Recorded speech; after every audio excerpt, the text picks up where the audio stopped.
প্রভুপাদ বললেন দুইজনই এখানে প্রভুপাদ বলছেন কি রাম পশুরাম রঘুপতি রাম আর তিন রামই রাম, তাই সবই তত্ত্বই আছে, শুধু আলাদা আলাদা বিধান করেছেন। রামচন্দ্রের সময় এসেছিলেন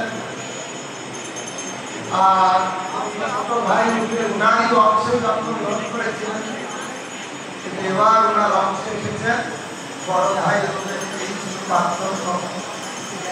এভাবে বলরাম আবির্ভূত হয়েছে, কারণ বল